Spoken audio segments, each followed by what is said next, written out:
В эфире программа «Посредник». Сегодня она будет посвящена теме сохранения памятников архитектурного наследия нашей республики. Как осуществляется работа по сохранению и восстановлению исторических объектов? Какие задачи в этой связи решают сотрудники Госуправления охраны историко-культурного наследия Абхазии? А также, что планируется в ведомстве в этой связи, побеседуем с руководителем Госуправления Гарри Сангуля. Уже примерно полгода прошло с тех пор, как вы возглавили Госуправление. Скажите, как бы вы оценили этот период? Проблемы становления, на весенне-летний период прибавляются сложности. Тем не менее, все направления развиваются. Идут реставрации, до реставрации, проектной работы. После нашей встречи 3 объекта сразу прибавилось. В Гагарском районе, в Новом Афоне 2 объекта, сама Анакапия и плюс станция, тоже памятник историко-культурного наследия, железнодорожная. Там есть проект. Первый проект мы не приняли, ввиду того, что оно слишком видоизменяет внешний облик, фасадную, и суть. Второй проект вы сейчас говорите о станции? Около водопада, да, станция, да. Памятник историко-культурного наследия. Там она изюминка на этой территории. Если не говорить о верхе, о пещере священной, то там ближайшее таком нет на этом пятачке других памятников, она там ключевая. И аккуратно там все работы идут. Мы сейчас недавно ездили, проверяли. Там уже расчистка состоялась, и нюансы какие нужно уточнить в связи с тем, что там за это время парапет, барьеры, там перила, немножко их побило и так далее. Сейчас решаем окончательно, а так там восстановительные работы идут. Идут в Анакапии, идут в Гагре. Около дороги это священный источник, око, здание, которое разломано было, обветшалое, но по источникам, проект составлен. И там тоже идут работы. Можно мы конкретнее и более детально поговорим о каждом из этих объектов? Вы сказали о железнодорожной станции, что вы не приняли, этот Первый, объект? да. Расскажите, по какой причине, что там были за, скажем так, недоработки конкретнее, и потом перейдем к другим объектам. Там что получилось? Видимо, товарищи, которые хотят там вести деятельность, и проектировщик не совсем правильно подошли или поняли, или не так подсказали. Проект, конечно, он был нормальный с точки зрения технического исполнения, но он очень похож на обычные кафешки там и так далее. До того вида изменять, естественно, нельзя. Он меняет облик. Да, меняет все. Потом внутренняя обстановка и так далее. Никогда не скажешь, что это памятник, это будет смотреться как современное здание. Так мы без обид друг друга поняли и, принялись за второй проект. Второй проект, он экспертизу у нас прошел, приняли, и сейчас по этому проекту работают. А то, что вы не приняли, какие там новые сроки обозначены, новый подрядчик, исполнитель, или все те же остаются? Там знаете, просто было обращение, мы экспертное заключение делаем, без всяких противоречий, мы друг друга понимаем, и сами проектировщики, они профессионалы. Точка зрения была иная. И, теперь новый проектировщик, он уже выполнил, проект уже есть, по проекту и работа по срокам, уже... когда должна... Да. Они первый этап уже заканчивают, то есть зачистку, подготовку и выявление всех этих нюансов. И по аналогии, в точности, они будут восстанавливать все декоративную орнаментальную композицию, все переходы там. Практически все можно там сохранить. Трещины, они заполняются там, скажем, это на полу. Это здание какого периода? Здание, должен сказать, что одна из единственных, который сделан в восточном стиле. Там нету дуговидных арок, там стрельчатые арки. И этот этап становления абхазской государственности, 30-е, 40-е годы, и оттуда перешло. Ее нельзя менять никак. Таких зданий в Абхазии нету. Все редко, одна маленькая остановка, она тоже уже переделана в дуговидный там и так далее. Дуговидные тоже, они свойственны Абхазии и так далее, но стрельчатые арки – это изюминка Абхазии. У нас есть в Ачимчирском районе место Чабруха, это, Цхинцхарба, называли, абхазское название Чабру. И там храм. Храм по фактуре, по выполнению стилистики напоминает буддийский храм. Он отличается только тем, что он маленький. Видимо, там князь там и так далее, не царь Абхазии. Но чем он... И там стрельчатая арка. Здесь стрельчатая арка в Анакапии, в главной башне, которую, тоже восстанавливали, многим он не нравится, вот есть там такое тоже. И редко, его нельзя менять, его нельзя, фактуру нельзя такую делать так, чтобы оно, ну, как вам сказать, чтобы оно видно было всегда. Мы там вот побеседовали о том, что там недалеко еще одна развалина советского времени, это электростанция, подстанция, тоже как памятник промышленного наследия, в серию войдет. Мы одну такую уже сделали, значит, Алхас-Аргун, мы, вот это госуправление, у нас была экспедиция для проектирования, с этим совпало. И вот это была первая электростанция, значит, во всей Российской империи, которая сейчас музеифицирована, работает вот благодаря вот совместной такой главе администрации Нового Афона, заповедника, нас вот госуправление, и мы вот привели в порядок полностью сейчас вот это музеифицировано. Здесь тоже будет подождите, сделано. давайте подробнее.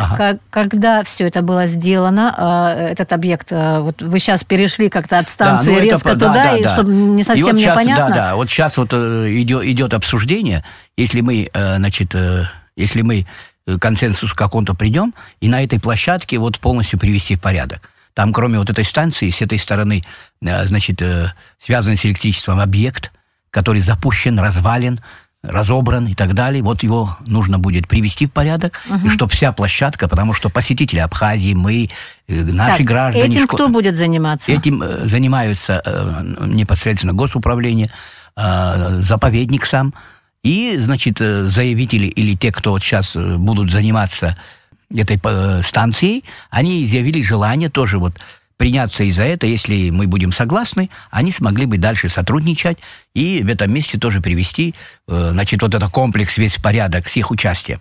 И у нас там останется вот это подземный переход, мостик, а все будет приведено в порядок. Насколько это крупный объект? Есть ли уже проект? Кто-то пока вот насчет этого, пока проектирования нет, но обсуждение уже началось. Начали. Да, и будем обсуждать вот со всеми, значит, лицами, учреждениями нашими, государственным, Новоафонский заповедник тоже государственный заповедник, это наша часть.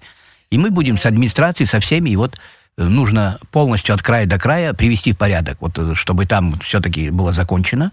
И как-никак, вы знаете, вот поезд появился, и там видно, что вот это развалина, это непорядок, некрасиво, кроме всего прочего. А так дальше будет это все разваливаться. Момент финансирования вот всего вот этого комплекса, восстановления вот этого комплекса... Я должен сказать, что когда вот мы начали вот Новоафонский, значит, заповедник, значит, на крепости Городище, совпало с ковидом. У нас средства не появились от государства. Но сам заповедник... Так, мы сейчас говорим о станции или уже вы перешли? Не о станции, нет, вот случай такой был. И здесь тоже пока может быть так, но я думаю, что частично государство, частично заповедник, частично сами. А могут и они сами. Если они сами железная дорога участвует? Железная дорога будет участвовать, я так думаю, потому что мы в контактах хороших, общаемся между... Все, что они делают, они нас спрашивают, мы в контактах везде, всюду. И вот я думаю, что таким образом мы продвинемся. Это вот, знаете, общими усилиями, как говорится, я думаю, что мы продвинемся. Ну вот мы говорим о периоде, да, о каких-то итогах или, возможно, проектах, которые сейчас находятся в развитии, в разработке. Что, кроме вот станции, вы еще назвали 2 объекта, вот поконкретнее можно о них сказать, в каком они сейчас состоянии, какие работы, когда они планируются быть завершены? Да. В районе Гагра здание у Святого Источника, раньше вот оно с крепости Абаата, это родничок, называлось Абсайдзих. Но как, значит, здесь Абхазия вошла в состав России постепенно, значит, его, видимо, привели в порядок, невидимо, а так есть. И, значит, русло родника при его завершении, значит, привели в порядок. И когда сделали химанализ, значит, качество воды оказалось таким, что лечит глаз. Глаза, да, лечебная вода, да, лечебная вода. Это о каком периоде идет речь? Это, сейчас я вам скажу, 10-х годов, 10-х, 20-х, не позже. 20 века? Да, начало века. И, значит, теперь вот этот край, уголок весь полностью будет восстановлен. И здание, и это. Потом там оказалось 2 владельца. То есть до развала СССР, значит, пользовались, жили там, пользовались и так далее. Это частные? Да, частные были и так далее. Ну, со всеми, значит, смогли договориться, чтобы вот эта половинка, значит, здания разрушенного, но все-таки хозяин числится за ним, согласия мы достигли, и теперь здание все будет восстановлено. Значит, там даже вот эти медные ручки, оконца, всякие вот эти,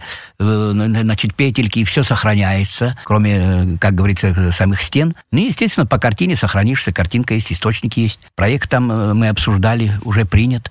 Проект с первого раза удалось, вот они пошли... Дорогостоящий проект? Знаете, вот не государство платит.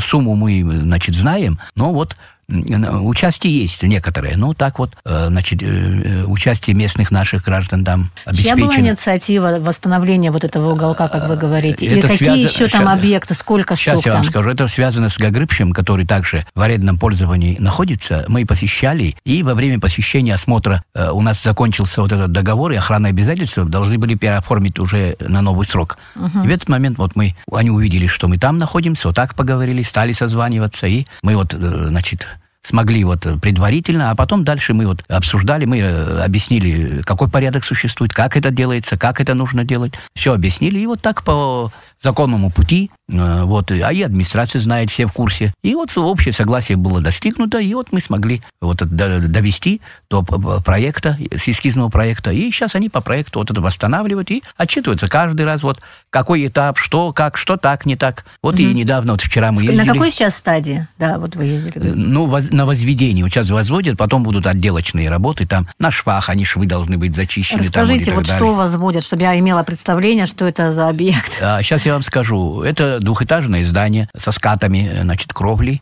прямо у дороги, очень тесно. Вот. И когда там вопрос встал, все-таки родник, может, тогда так сделали, но как-то ее надо прикрыть, прямо уже больно у дороги, там же, вы понимаете, пыль, грязь, ее так мы часто не уберем. Ну и решили все-таки полосочку озеленить ее, как-то ее отделить. И там, вот, понимаете, люди останавливаются. Технически обеспечить приток или посещение тоже невозможно. И поэтому, чтобы так не было, площадочка, чтобы была, где люди будут стоять, посещать у родника. Если все это будет действовать, желающих будет много. И там будет беспорядок. Для ГАИ это будет сложно контролировать. Это всегда надо ставить гаишника. А там трасса, вы знаете, центральная, никак не поехать никуда. И вот это все должно быть предусмотрено. То, что памятник только восстанавливается, это главное, но не все решает. Должно быть во всех отношениях согласовано. И вот когда в этом случае там подпись экологии, подпись ГАИ, подпись всех и так далее, это вот когда мы делаем согласие с участием, с активного всех, быстро делается. А когда это понятно, да, это понятно. Вы могли бы сказать, проект сам разработали у вас? Проектировщик нет. Проектировщик был не госуправление. У нас тоже есть реставраторы, у нас есть и так далее, но дело в том, что в Абхазии, знаете, из-за разных перетрубаций сбивается, нечасто это, потом эти проекты очень дорогие. Это может делать только проектная организация, скажем, вот Бедийский храм или же и так далее, удалось только в России это сделать, и в России только одно учреждение, потому что Бедийский храм имеет трещину, и тектонические движения на плато, котором стоит, не позволяют, чтобы это делала обычная проектная организация. И в России в самой, и здесь тоже так же, прямо у дороги, там колебания, там вот это все. Как бы железобетонной конструкции армирования не было доведено, все равно должно учитываться все. И там тоже делает только один специалист. Вот такой специализированный. Исполнение тоже так же. Вот в Новом Афоне, вот, где восстанавливается... в итоге сделали... Да, сделано все. Именно как положено. Лицензионный еще специалист и именно профилирующий в этой области. То есть это ближе к активному движению, к трассе. Вы понимаете, большие грузы и машины. Все понятно. Да. Что касается третьего объекта? Третий объект, это не только третий, это, значит, очень проблемный объект, это Дранский храм, к большому сожалению. Ну, сейчас мы да, это вот очень обидно, вот это там, знаете, вот вроде бы стараются и так далее. Мы с отцом Виссарионом, значит, общались до этого по телефону сейчас. Ну, частично как бы ажиотаж тоже подумал, но там нету неизвестного ничего. Много раз обращались, чтобы они к нам обращались, так же, как все, понимаете? Вы имеете в виду от самого храма, да, служителей? Там, знаете, отец Виссарион, он, значит, самый главный, будем говорить, но на месте есть, значит, деятели, которые это проводят. И, к большому сожалению... А вы знаете проблему, что конкретно там сложного и что нужно восстановить? В любых случаях, когда что-то делается, должны обращаться. У нас закон один, единый на всех. Там не бывает... То есть они самодеятельностью занимаются? Вот, бывают такие случаи, которые из-под воли так и сяк появляются, и это никак неисправимо. Понимаете, вот бурить землю, родник, найти родник, называть святым источником на территории памятника нельзя. Он не святой источник. От того, что ты осветил, буровая установка, значит, труба железная, нельзя так это. И в старину, и в древние времена, везде, всюду храмы, когда воздвигали, часто бывал именно святой источник, настоящий, а не который ты... И вот все. Потом там была построена срубная баня, которая по архитектуре, никак. Если такая необходимость, скажем, молельщики, верующие появляются, они с дороги, с пути, им надо умыться и так далее, это надо строить в другом месте, как-то подальше, чтобы она своим появлением как не вы эту меняла проблему бы сейчас решили? Знаете, что... Согласие достигли или нет? Значит, не до конца. Я, к большому сожалению, много раз обращался. Мой предшественник Анзор Агума, я думаю, Батал Кобахи обращался, все начальники, которые были. Никак это не получается. Если так, я сказал, мне очень обидно. Или мы батюшку заменим, который там вот это все делает, или мы исправимся. Вопрос ребром я поставил. Может, кто-то на меня обиделся, но этот объект, кроме храма, это заповедник, который еще. Но дело в том, что в их руках нету заповедника, есть только храм. То есть я могу поставить своего директора, то есть государственного деятеля, также в Анакапи везде всюду, мы к этому идем. Иначе этого делать нельзя, потому что там эти территории археологически насыщенные. Там в результате строительства необговоренного, без присутствия археолога, слои нарушаются. Скажите, а сам внутри храма? Внутри храма тоже были, значит, в разное время связанные со мной и с моим предшественником, и другими там и так далее, тоже были неполадки, там крещали, например, была другая поставлена, которая вообще не по типу, не по форме, какие-то современные модные материалы, и удалось ее демонтировать, это поставить. Все это вот так идет. Чтобы этого так не было все-таки. Государственный орган у нас в Абхазии есть специалисты, у нас есть научно-методический совет из всех учреждений, которые так или иначе связаны с памятниками наследия. С этим согласиться надо обратиться с просьбой. Просим вас помочь нам. И все организации, вот сейчас на территории Абхазии, я должен сказать, я могу похвалить всех, обращаются все. Это много значит. Значит, мы чего-то достигли, значит, мы чего-то стоим как нация, как граждане. И батюшка тоже должен обращаться. Все, что можно было делать, мы затребовали, не помогает. Не помогает, значит придется или...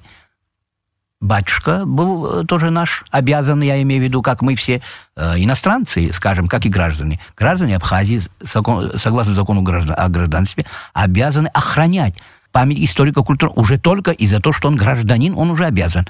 Также иностранец, пересекший нашу границу, он такие же обязанности приобретает. Будучи мы в России, тоже так же будем. Как же? Мы отвечаем за свое пребывание. Часто ли возникают конфликтные ситуации? Вот вы сказали о том, что действительно люди сейчас стали более сознательны, в основном обращаются. Да, но это тем не менее, заметить нельзя. Но тем не менее, часто ли бывают вот такие ситуации, когда есть недопонимание, когда человек вот что-то захотел и, не советуясь, реализует это, а потом оказывается, что и средства потрачены, и памятник испорчен. Много ли такого? Я не могу не сказать, таким примером ответить на вопрос. Во всех организациях, учреждениях должны стоять подготовленные люди, грамотные люди с опытом. Понимаете? Вот я так думаю. Если отец Дорофей, церковный деятель, он имеет еще степень доктор богословия, участвует в экспедициях, помогает, делает, старается. Отец Виссарион много. Вот я могу сказать, церковь Святого Георгия Илорского, когда вопрос крещальный встал, по нашему метражу и нормативу не стало возможным крещальню поставить внутри территории. Когда мы отмерили 25 метров, прямо у забора совсем, подкопать который мы не можем, и, простите, пожалуйста, там захоронение, могилы, каменные могилы, и он навстречу пошел. Нам удалось же все поговорить, как и все. Там тоже проект был сделан. Значит, провели археологические исследования на этом же месте. Есть там и так далее. Это положительные примеры, но много ли отрицательного? Да. Если это получилось, значит, в данном случае батюшка, который находится под ведомством отца Виссариона, он должен слушаться. Я считаю, что мы все должны друг друга слушаться, верить, поддерживать друг друга. Закон законом. Кроме закона есть мораль, есть наша святая обязанность, наша гражданская обязанность. По поводу реестра архитектурных памятников, пополняется ли он сегодня, какими объектами, что внесено в список, допустим, за тот период пребывания вашего во главе организации?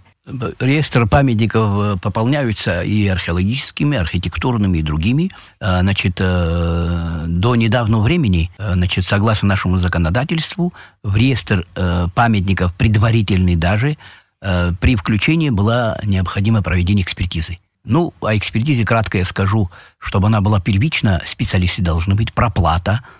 Постепенно, значит, когда документация оформляется, оценочный анализ должен быть. Все это дорогостоящие работы. Ввиду того, что мы не сможем так экстренно сделать потом, в результате каких-то вот таких перетрубаций, Абхазия реставрация не работает до сих пор. Его руководитель скончался. Замечательный специалист, он академию закончил, опыт с опытом и так далее. Есть пока не восстановленные направления, которые у нас были. Удалось это сделать, но, к сожалению, в каких-то вот таких моментах у нас есть, значит, есть незаменимые наши товарищи, коллеги. Там не удалось найти руководителя до сих пор, потому что мы хотим, чтобы он был воспитанником нашим, чтобы нашу архитектуру знал, нашу историю. Потом историко-культурное наследие – это не только архитектура, это все наследие.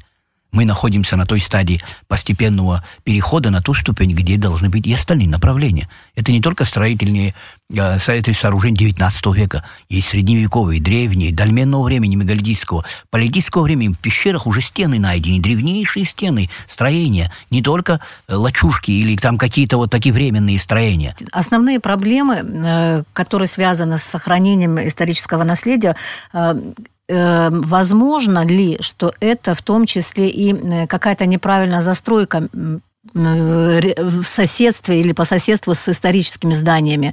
Какие-то моменты. Или, видимо, послабление, значит, государственных учреждений.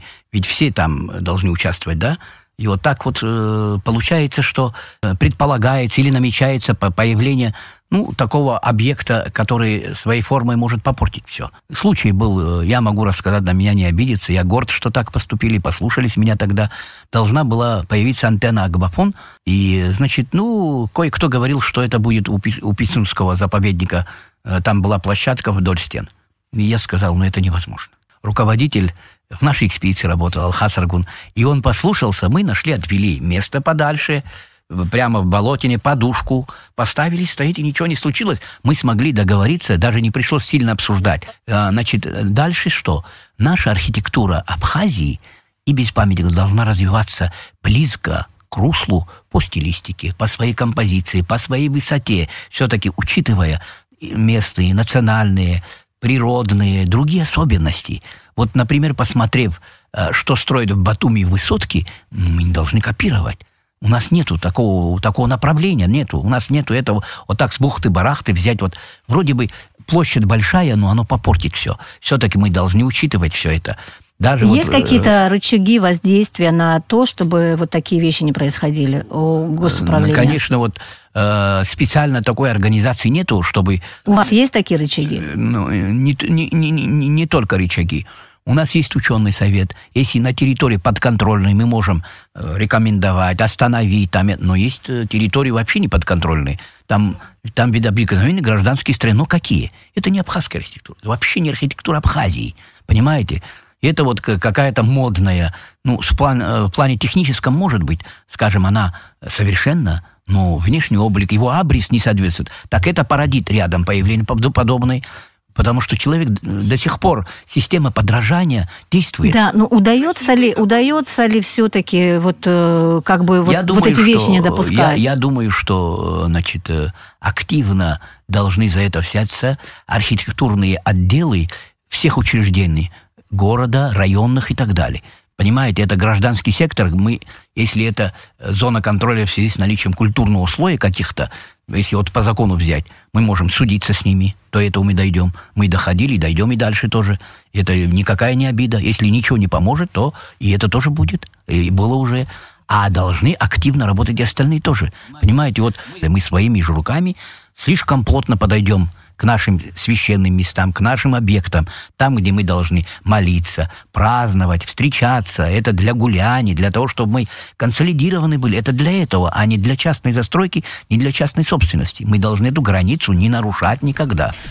Спасибо вам большое за разговор. Мы говорили с начальником Госуправления охраны историко-культурного наследия Абхазии Гарри Сангули о том, как осуществляется работа по сохранению и восстановлению исторических объектов и какие задачи в этой связи решают сотрудники Госуправления. С вами был «Посредник». Диалог с